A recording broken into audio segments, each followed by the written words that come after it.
next speaker is Professor Michael Rectenwald. He's an author of several books. You can buy them out there. Springtime for Snowflakes, the Google Archipelago, Thought Criminal. He's a former professor of liberal studies from NYU. He's got a PhD in literary and cultural studies from Carnegie Mellon. I screwed that up. Carnegie Mellon, not Milligan. And his talk today is titled Human Action in the Context of COVID.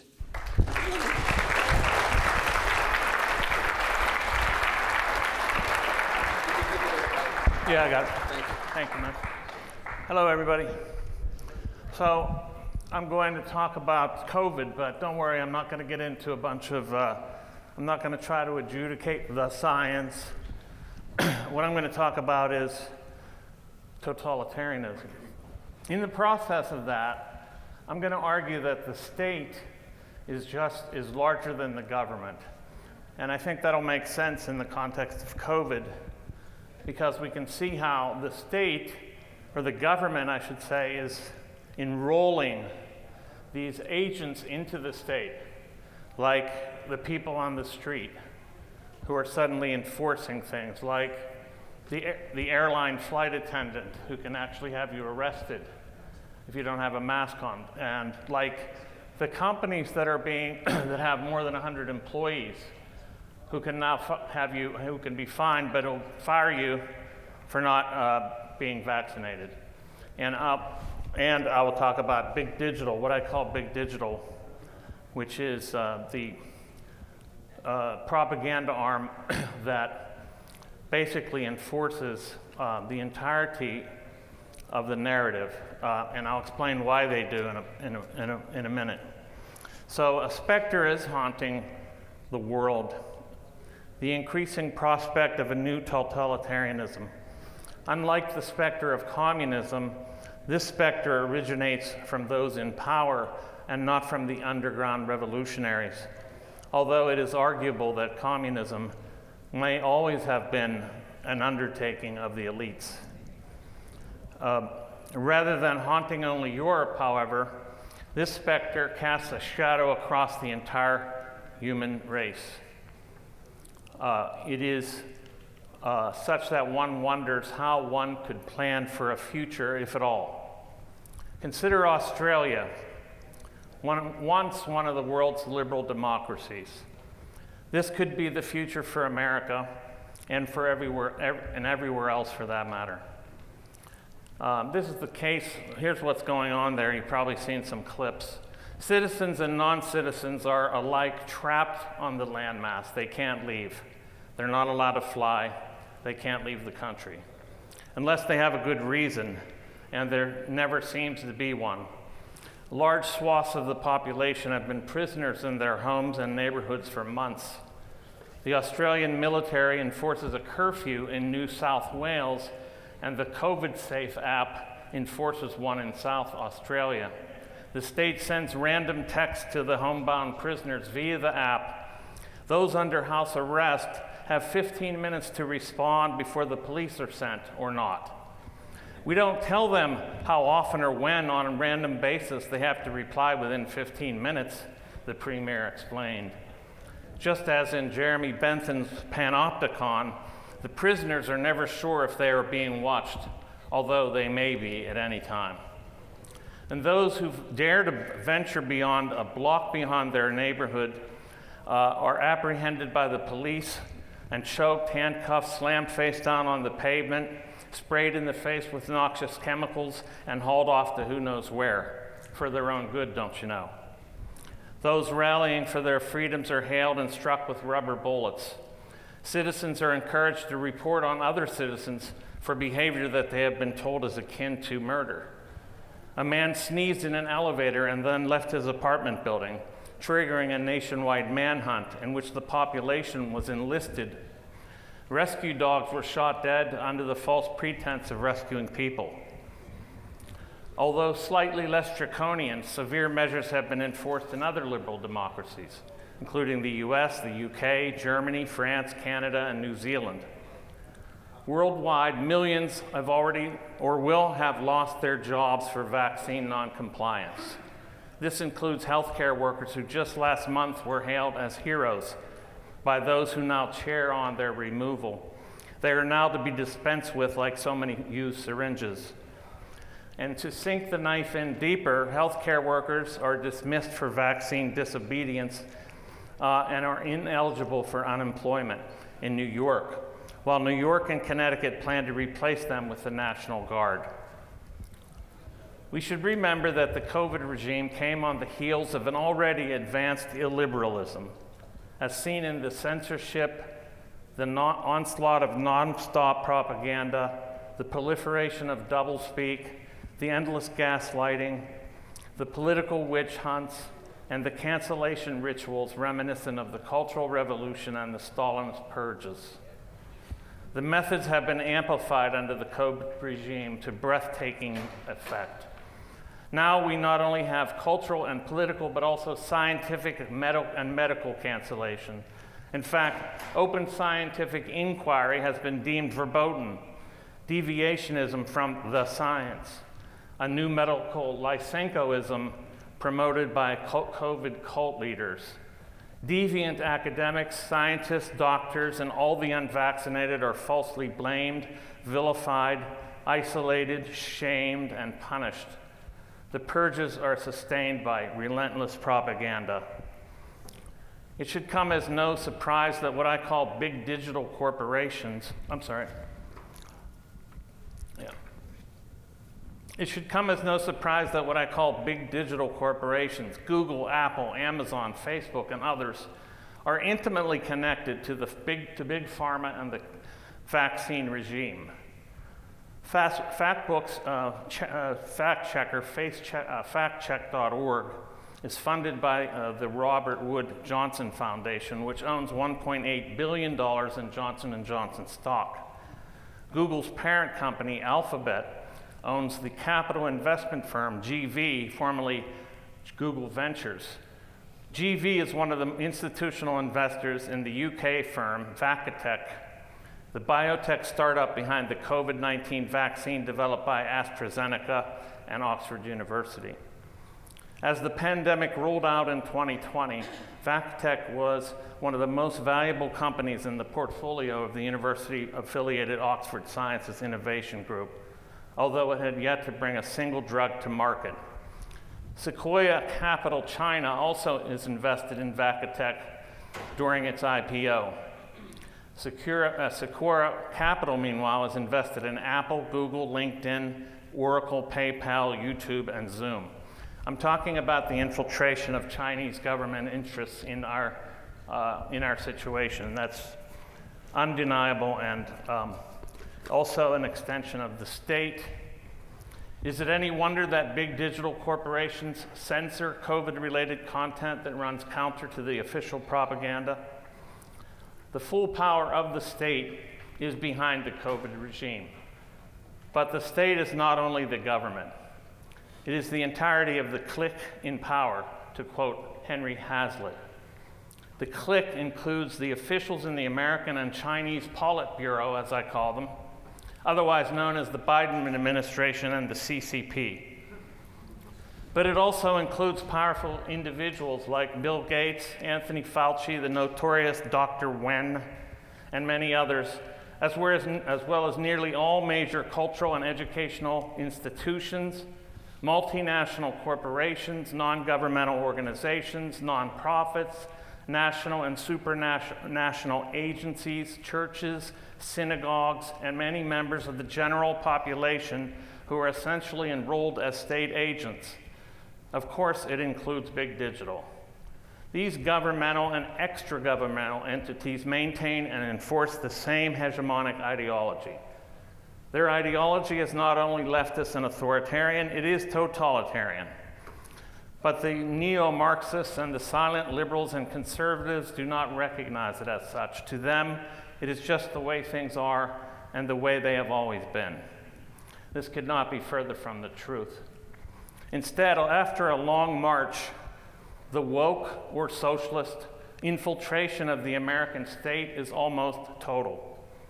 The COVID response is an extension of the permanent revolution, which accelerated rapidly from 2016 and if not before. Now, I've included religious bodies in the state because they have been largely co-opted.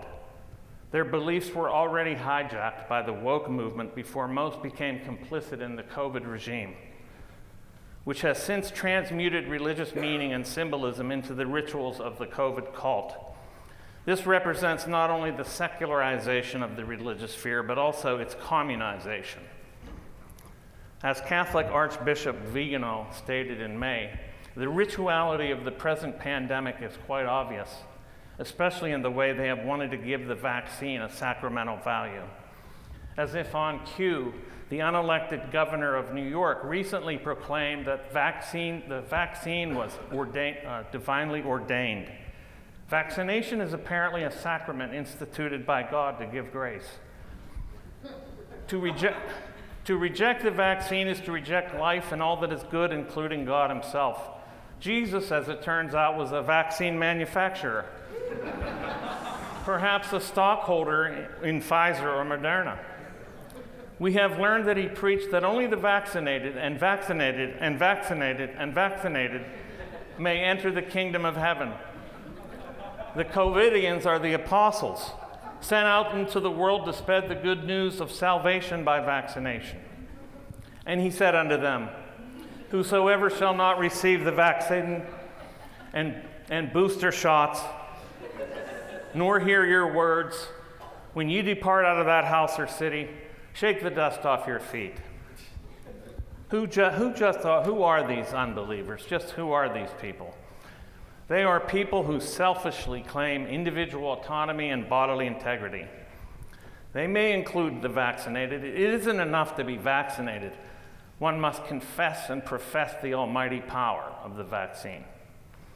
These reprobates dare to decide whether they are injected with an experimental cocktail ad infinitum. They have the temerity to think for themselves. They must be excluded from society. They must be condemned to die alone after living and begging in the shadows. They include heretics who refuse to recite word for word the catechism of the science. Some of them even refuse to leap forward, denying the inevitability and sanctity of the Great Reset. It has been declared that the COVID lockdowns must be followed by climate change lockdowns, plus other restrictions. The earth must be protected from these meat-eating, locomoting, and unfettered procreating masses.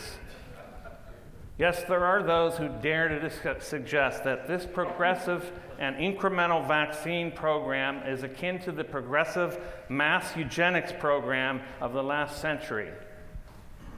Speaking of conspiracy theories, the mendacity of the COVID regime essentially generates them as if spontaneously. Once people realize that the gospel of COVID is a tissue of lies, they begin to construct sacrilegious narrative alternatives, ones that make sense of the forbidden data. I won't attempt to adjudicate that data here. I'll leave that to a growing body of medical doctors and scientists.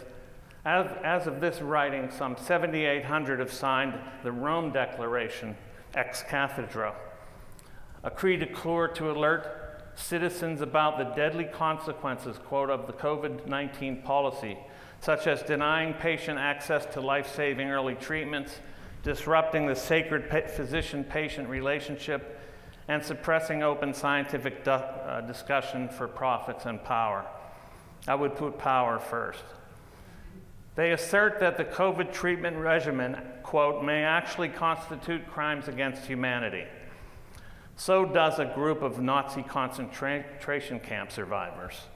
Yes, there is some comparison to be made. A day or two after the Rome Declaration was posted, the Spartacus letter was published. You may not have heard of this. This audacious rebel dared to engage the science on scientific terms. The letter must have contained some forbidden truth because it was immediately scrubbed by Big Digital. Although republished in several venues, it remains virtually undiscoverable. The esoteric language of the letter describes the effects of the virus and the vaccines in precise scientific terms, that only a member of the cognoscenti could muster. It may be the most detailed scientific analysis of the virus and vaccine that I have read to date. It then makes such declarations as the following, quote, "The elite are trying to pull up the ladder, erase upward mobility for large segments of the population, cull political opponents and other undesirables, and put the remainder of humanity on a tight leash, rationing our access to certain goods and services that they have deemed high impact, such as automobile use, tourism, meat consumption, and so on. Naturally, they will continue to have their own luxuries as part of a strict caste system akin to feudalism. I find it more and more difficult to resist such conclusions. I have described this as part of an effort to establish what I call corporate socialism, or actually existing socialism on the ground, with corporate monopolists tightly coupled with the government on top. I have also called it capitalism with Chinese characteristics. This would explain why the elites propagate socialist ideology and rhetoric to the public while engaging in economic fascism themselves. The question inevitably arises, what should be done? I'm not going to make recommendations for what everyone should do. That would be a collectivism with which I don't agree. You may decide to live in a shack in the woods, and I may decide to stay in the city and do battle with the passport mandate police, with the unending booster requirements. But the point is to assert individual autonomy, not to corral people into silos. But no libertarian worthy of the name would ever suggest that a crisis justifies the incremental stripping of the natural rights of any human being. And no libertarian worthy of the name should ever be complicit in quarantining the healthy, whether in a camp, facility, institution, town, state, or in their homes.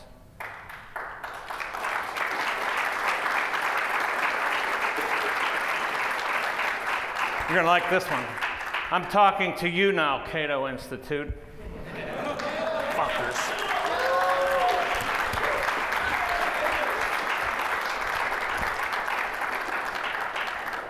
Now, we'll hear recommendations for what should be done. I mean, later this afternoon, Tom Woods will talk about secession, something that's very interesting to me.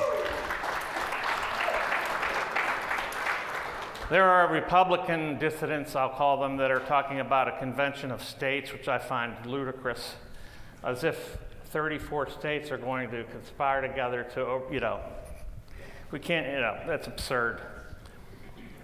But I'll talk about something which I believe is rooted in the pragmatic action under totalitarianism, which I think now we're not totally under. As Henry Hazlitt put it, in the road to totalitarianism, we are not under what he called total totalitarianism. Not yet, anyway. But Hazlitt continued by saying, quote, "Most Americans may prove incapable of recognizing this evil until it has grown beyond the point of control." And I would say it's not dark yet, but it's getting there. I believe that we need to look at exemplary dissidents from the former Soviet Union and the Eastern Bloc to respond to our contemporary conditions. I think it's that bad. We're all here without masks today. Things seem free enough.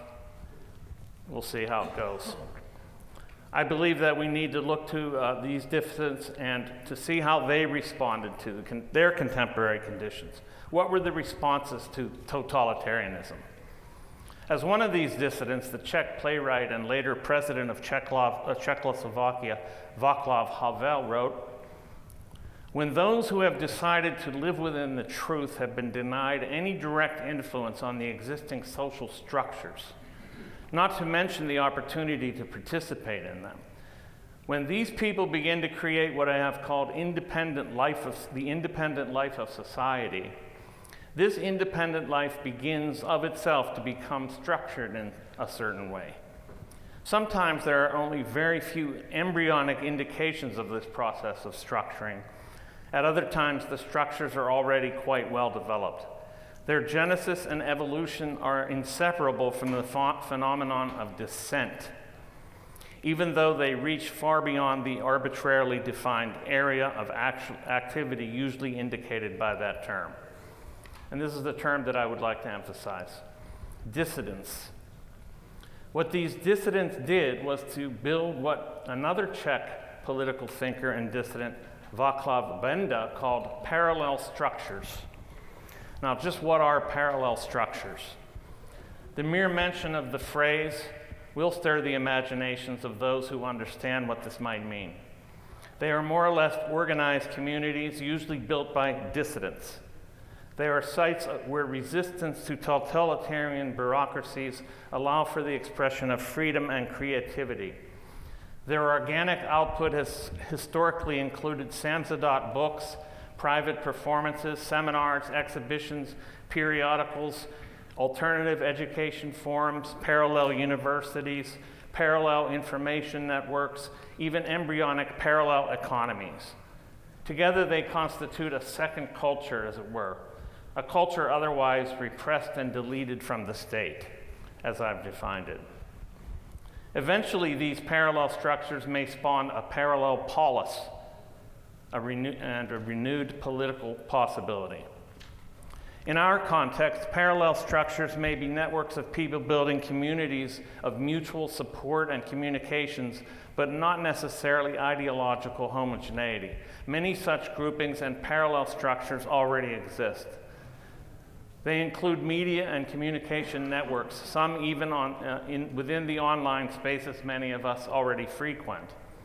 And they may be formed around podcasts and podcasters, websites and writers, peer-to-peer channels and programmers, and radio broadcasts and their listeners. To create and sustain environments most conducive to liberty, these networks must aim to be as decentralized and independent of big digital as possible. I nevertheless recommend that people retain the beachheads they have secured on mainline social media platforms and spread out from there. Our parallel structures include parallel educational organizations and institutions like Tom Woods' Liberty Classroom.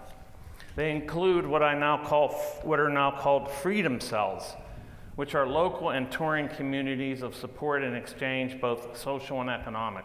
Why are these needed? Because people may not be able to exchange money in the near future for the right things, the things they want. On the specifically economic front, they include those empowering themselves and others to attain financial literacy, independence, and responsiveness. Now, I'm not going to say that Bitcoin is our Lord and Savior, but Bitcoin communities represent structures of potential resistance and survivability, especially considering the frightening prospect of a global digital currency, which would mean total control over buying, selling, and saving.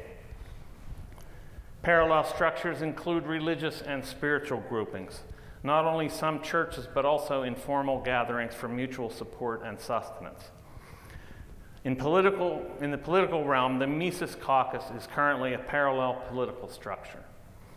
It provides a political home and community for those disaffected with the legacy parties, and an important niche within the Libertarian Party for those seeking principled economic and political policies and the unapologetic assertion of individual human rights under all circumstances.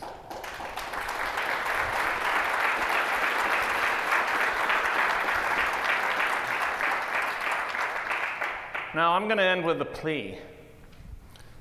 I plea that those of us already inhabiting parallel structures and those forming new ones remain flexible and willing to translate, without compromising, their own and others' political language and symbolics into a common language of resistance, survival, and human action. I think you know what I'm saying. If not, just ask. Otherwise, our parallel structures may become isolated from others by particularism. We are up against totalitarianism. That is why I suggest that we primarily identify ourselves as dissidents first, and only secondarily as party and caucus supporters. As such, we may become the germ of a future economic, political, and social renaissance. Thank you.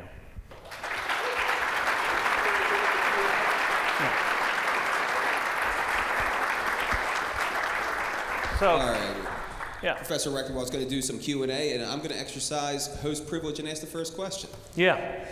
You described, you made an observation that I've seen about how, on one hand, the universities, the media, pop culture, they are espousing a Marxist message, while the actual machinations are fascist, or as Mises would say, corporatist. Is there any precedent of, I don't know, first of all, what should we call this? I kind of like the term progressive fascism. Yeah. And is there any precedent for this? Yes, China. China's the precedent. That is, they have state-directed and connected for-profit production without a civil society, no middle class as such, and a kind of fascist economic fascism. And by economic fascism, we mean corporatism, in effect. This kind of collusion between the state and the approved producers who have been accepted into the cabal of what I would call a cartel of would-be monopolists. And they use particular ideology as a means to gain acceptance into this cabal of producers. That's how they're using what they're calling ESG scores to get rid of certain producers. This is environmental, social, and governance scores on the stock exchange, which are used as a way to make sure that corporations that aren't sufficiently woke will be starved out of capital. Wokeness is not a joke. Wokeness is a real ideological means of leveraging out and getting rid of competition and creating monopolies. It is a part of a certain agenda. It is not something that we should just laugh at because it's a serious thing. It is a means of discriminating between certain groups and peoples and companies, and to empower some and leave others completely out of the picture, starve them off of capital. But China, I think, is the model.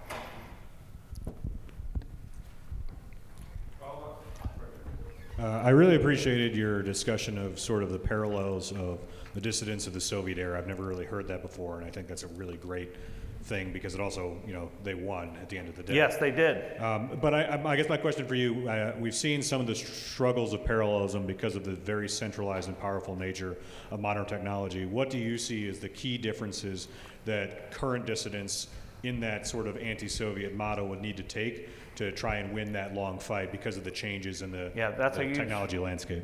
That's a huge question. And I mean, these, what I call big digital, or the Google archipelago, they have enhanced and extended the power of the state to unbelievable dimensions. If you don't think that Google's involved in state operations, I got another thing for you. They are effectively contractors. That's one. They were funded by the CIA's Incutel group in the first place.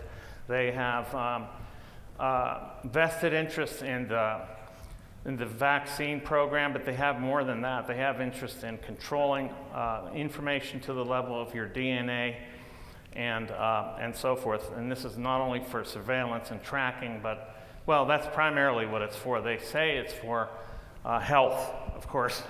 Health is now the big, health is the code word for basically what they're trying to smuggle under. But the way to oppose it is much more difficult because of this, because of the extent and power of big digital and their enhancement of the state as essentially state apparatuses. It takes all kinds of techniques and subversion to first of all, we have to move away from them as much as possible, and it's very difficult. It's almost impossible because they've tied everyone together in this cartel.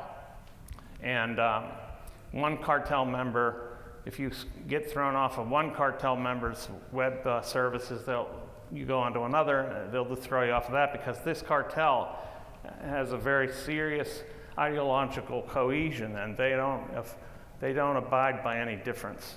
I mean, if I had the answer to that, I'd be running the world, but not that I want to. But the point is that I think it's a very difficult situation that we're under because of it. That these corporations, these extensions of the state, have enhanced the power of surveillance and other things to such an extent that I don't believe in like revolution as such, like violent revolution. I don't believe in that. I think it's kind of like we're going to have to develop parallel structures, and what are they? We're going to have to figure that out as we go, because this is unprecedented. The COVID crisis is unprecedented in being a worldwide, global move on the road to totalitarianism, as Hazlitt put it, the road to totalitarianism. And we're on the road to it. I'm not saying we're there, but we're on the road to it. And this is unprecedented historically, as far as I know. I've never seen a global totalitarian movement. There's no outside of it now, which is part of the thing. They don't let there to be an outside. One thing about totalitarians, they don't want you to get out. Okay, so they don't like you leaving, and so secession is going to be very difficult because they don't want you going. They like containment, and they have managed to do that. I mean, communist countries did not allow travel, and now Australia doesn't allow travel. So this is one of the techniques. So it's hard to get outside of a system that's global. Over here. But I kind of want to give a follow-up answer to that. Okay. And let you know what we as the Mises Caucus are doing, because we are actually grappling with these same questions as an organization, and are we going to get canceled and all this sort of thing. Now this isn't my area of expertise, so bear with me, but the general thing that we're doing, that we're in the beginning stages of, is starting what we call the Mises Mesh Network. And what that's going to be is an array of servers that we own, where we take our website, we take eventually even our CRM, our email, we take everything onto our own servers. And a mesh network is an array of servers that are structured in such a way that there's no single point of failure. So even if a couple of them got taken out, then it would still operate, and we can run all of our functions. Now, we can't replicate the fact that there's 8 billion people on Facebook or whatever it is, but we can maintain a presence there in order to funnel them into our ecosystem and into the Mises Mesh Network. And then once we establish our own ecosystem on our own servers, the plan is to, I didn't tell you about this, you're finding out now, but the plan is to then invite the rest of the Liberty movement into Mises Mesh Network. So if Michael Rectenwald bought a machine, and hosted his website on us, federate access so that only he has it. His machine adds to our security, our machines add to his security, and basically the Mises Mesh Networks becomes the uncancelable home of the whole Liberty movement. That's the big picture. That's a parallel structure, absolutely.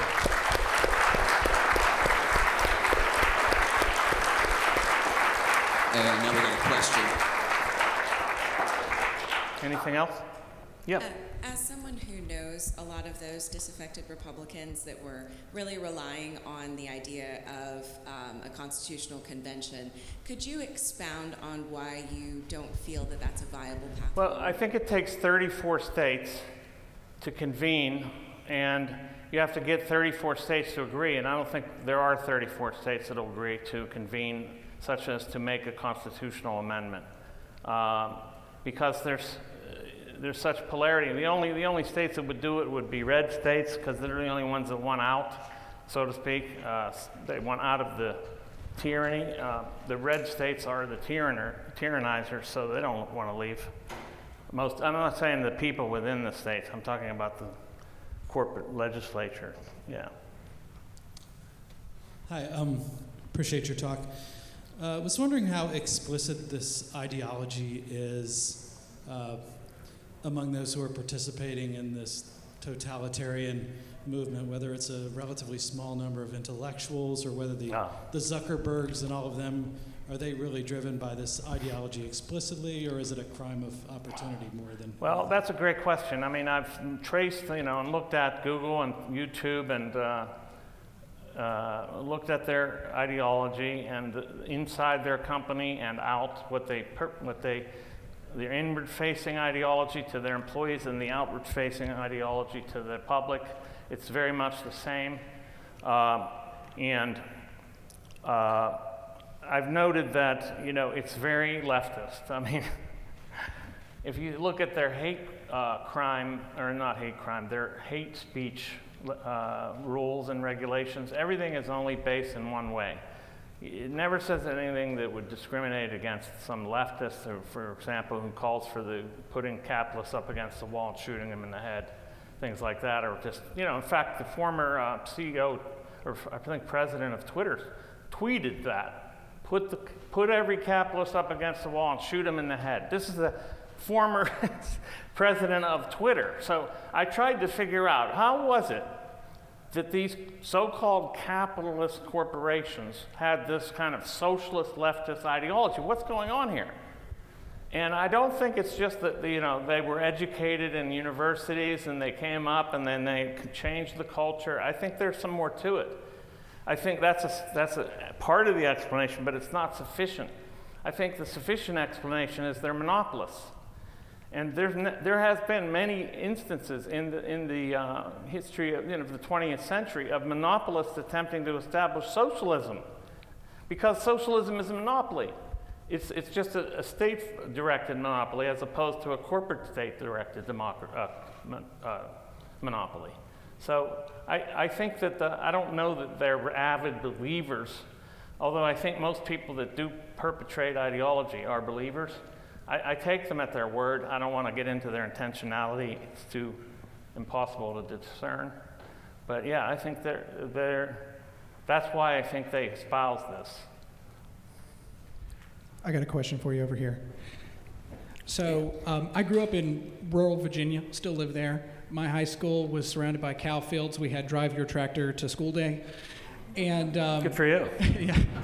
So in the last 4 years, it seems like probably 30% of every person I've ever known has been sucked into this crazy cosmopolitan leftist globalist ideology. Mm-hmm. People I knew from high school, literally we had one black kid in my grade, we had like one gay kid in our grade, and now there's like 5 people I've known from high school who are transgender and blah, blah, blah.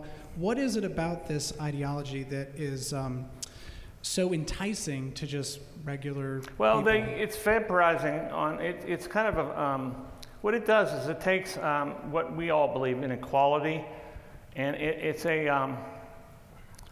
vampiristic on this. It basically says, if you really believe in equality, then you believe in this, and then this, and then this. So you believe in equity. So it's parasitic on classical liberal principles, and then uses that to gain strength and then change the agenda slightly by changing language slightly from equality to equity and things like that. And in fairness, this is the language that the Great Resetters are using, Klaus Schwab and all that, a fairer, greener future, which means basically, socialism for you and, monopolistic control of the economy for us, which just so happens to be forwarded by the COVID lockdown regime. I'm not saying that they set it up. I'm just saying it's working to that effect. Yeah, it's pervasive, and it's it started in, there's a 100-year history to this, and it accelerated with Trump. They used Trump as a means to mobilize and actually, interestingly enough, get the left on the side of the political establishment. And they're now the biggest supporters of big tech, big pharma, and the whole political establishment, including the neocons, in effect. I mean, this is absurd. Basically, they managed by using this kind of, what did they do? That's kind of a decoy effect, right? Or a foil is really what they use Trump as a foil in order to get the whole left to consolidate it against Trump and in favor of what actually comes the entire political establishment. And then they have had control over the education system for 70, 80 years. And some people trace it to the Frankfurt School and their invasion, and well, it wasn't an invasion at first. They were just like four German Jewish intellectuals who came over from, who fled Nazi Germany and then set up at Columbia and began to disseminate critical theory, which is what critical race theory comes from. It all comes from the same root. It accelerated into this wokeness thing around 2016 is when I ran into it. And, I was a leftist, I was actually a Marxist till I said, look at these people. I mean, they scared the shit out of me. I was looking at the people, I'm like, what was I doing with these people? They're sick and crazy and so, totalitarian really. They are really authoritarian, totalitarian type people. And I said I can't have nothing further to do with them. Do you think there's a part inside each person that's totalitarian? No, I don't believe in that. The totalitarian personality, I would ascribe it to ideology, If it was a totalitarian personality, then we're going to have I'm not saying it's just inconvenient for our purposes, but it would be. But it doesn't explain why certain places are, not totalitarian with the same kind of population base. If this existed everywhere, then you would have one state or another, wherever it was. In other words, you'd have either mostly totalitarianism or you'd have mostly classical liberal society. And it's not like that. It seems to be, you see whole countries succumbing to this. It's an ideological virus. It's not a personality trait. Yeah. Given that we're in a world where people kind of believe that the establishment, the cathedral, has their best interest at heart and that they're competent, it seems like there's a philosophical and ethical question that kind of underpins all of the assumptions around COVID, and it's that just living your normal life, the fact that you might get someone sick and you don't know that you won't get someone sick is somehow an initiation of violence. Yeah. And that's kind of used to justify the retaliation use of violence against those people. Yep. Kind of wonder if you could speak to the more philosophical point that we should just be able to live our lives and not be considered, Well, this is tricky. Yeah, this is amazing. This is one of these cases where they have, where they're parasitic on, for example, our principles. They're parasitic on this by saying, we believe in nonviolence, no initiation of violence, and so the non-aggression principle, they kind of are parasitic, and they suggest that just being you and the possibility that you may be infected is violence in itself. We have to really come back to fundamentals about what individual autonomy and bodily autonomy signify, and that is that, and also the idea that living can't be considered, just living can't be considered violence of itself. Whether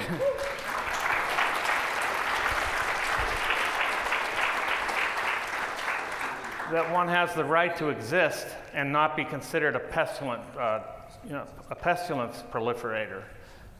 So I mean, it just comes back to, we have to get back to the principle of bodily and personal and individual autonomy and our rights to exist. And I think that this kind of guilt trip that people have been put on, which I think started with wokeness. I thought I might have skipped that part of my talk where I talk about how wokeness was really set the stage for this COVID response. This kind of guilt tripping and vilifying and canceling and all that. The cancel culture feeds right into the COVID cancel culture of canceling people out, of canceling doctors who are, dissident doctors who don't buy the science as such, or at least question things and want open inquiry. It's all part of the same cultural base, and we need to reassert the principle of individual autonomy and the right to live, and that somebody is an inadvertent carrier, perhaps, of something, is not a reason to prohibit them to have freedom, Yeah. I don't know if this is cheating, but I have two questions. First question is, you referenced in your talk that you had a letter that you had read. A what? That was like the most scientific. Yes, the letter, yeah. The name of that letter. It's called the Spartacus letter. Spartacus letter, okay. Yeah, That try one to you use DuckDuckGo or some other search. Google will not let you find it. Okay, and then my other question was, so I'm actually in favor of secession, but I've heard the Convention of States be brought up. And I just want to know what would happen after, even though I don't think it's likely, what would happen after a convention of states is reached? Like, what would be the goal of that? I don't know. Here's something about the secession argument, though. Let me just go back to that. I don't know what would happen after a convention of states. They would try to amend the Constitution, but to what end? I don't know. I mean, who is going to agree on 34 states or whatever? It's not going to happen. But secession, okay, so I've heard an argument against secession that is interesting. That if you secede and become a different state, now there's the possibility that the state of the United States of America could attack you. I mean, it's possible that they could actually now treat you as an enemy. I don't want that. This is why I've said parallel structures and sort of, so I have in my novel Thought Criminal this group called a network of thought deviationists. And they're basically trying to avoid the virus, which basically serves to connect their minds, their brains directly to collective mind. And so they're trying to avoid this.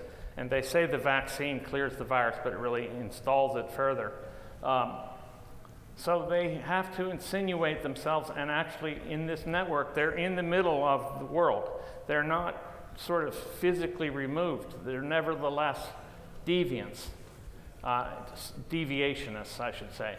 That's what the Soviets called basically anybody that didn't buy the party line.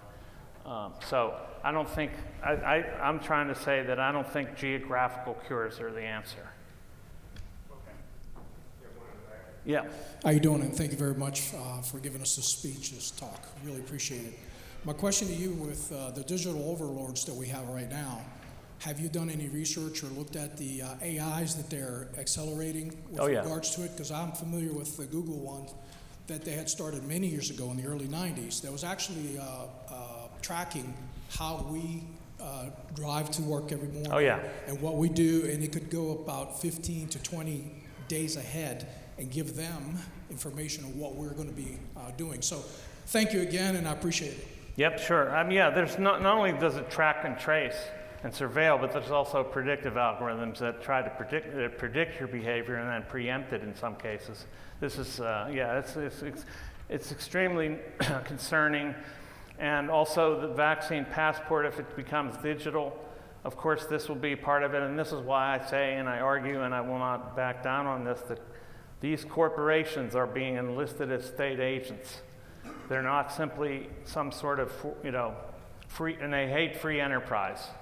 They're against the free enterprise system. They want to monopolize the markets. But these AI is a very concerning issue, and it's part of a certain agenda, I think, to have more total control. And it'll be sold under benefits, enhancements. You're enhanced, transhumanism. And I've studied transhumanism, and I taught transhumanism. And it sounds wonderful, like you'll become, you'll be able to live forever and all these things. I don't think so. I don't think that's going to basically be part of the package for the hoi polloi, as they would think of them. Oh, okay. Yes. If we were living under a true free market system, would there be a place for tort when dealing with things like spreading disease like COVID-19? What was that again? I couldn't quite hear it. Oh, sorry. If we were living in a true free market system and we were dealing with a pandemic like COVID-19, would there be a place for tort, or do things get too messy, or would the private arbitration agencies basically sort all of these contentions out, which is the justification for why we're having this authoritarianism that we're seeing now? Yeah, there would be a lot of openings if we were under a real free market. First of all, I don't know that there would be I don't know that there would be anything other than private property. So then it would be up to the private property owner whether you were allowed in their home or not, or their, whatever, which would make things a lot different, right? And you could always find like-minded property owners that would be fine with you. So, I think it's, there would be more, yes. It's not a free market because, these vaccine producers have no liability, and this was nonsense. That they have been, this is state protection, of course, that they're exempt from liability, and that means they can't be sued, at least under these experimental vaccines, which are still in operation. They don't have Pfizer's vaccine, the one that was so-called FDA approved. It's not in the marketplace.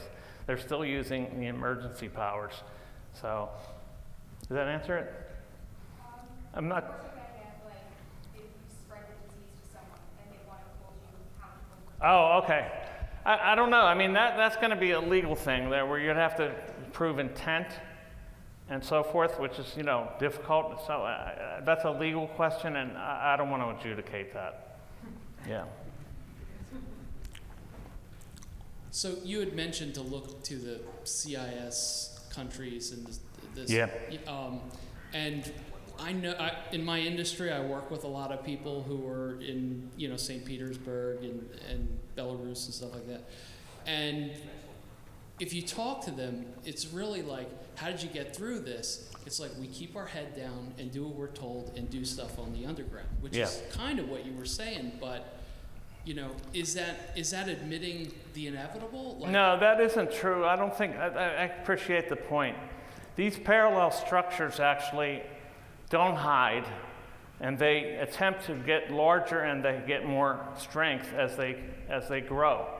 And that's the whole point. Then eventually, I don't know if I said this, they emerge into like a parallel polis, which then is a parallel political life, which then eventually threatens the actual hegemonic powers. So is the important part of that doing it in the open? Is that what you're saying? That's not necessarily the important part, because they're not always going to be open. In some cases, they have to be clandestine to exist. We're still in a point where we can do things in the open so far, although there's certain cancellation questions. So there's a need for clandestine operations in some cases. Unfortunately, yeah. Thank you, and I totally think everything you've been doing is heroic. So thank you. Thanks so much. Thank you very much. We got a last question over here. Okay. So my question kind of picks up on the last one.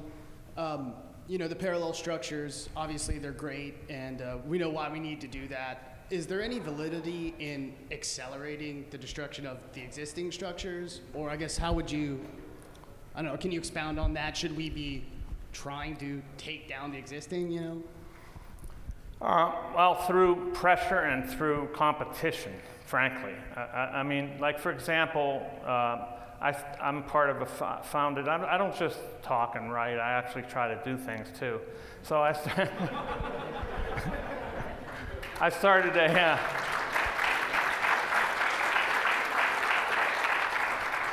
a parallel university, and I'm trying to get a whole cadre of professors from all over the country, not just one school, to challenge the legacy institutions, and with a parallel academic structure, and it's competition that'll win it, right?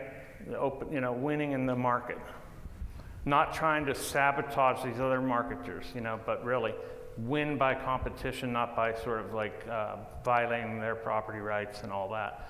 I don't believe in violating our principles to do anything. Yeah. Thank you so much. Thank you.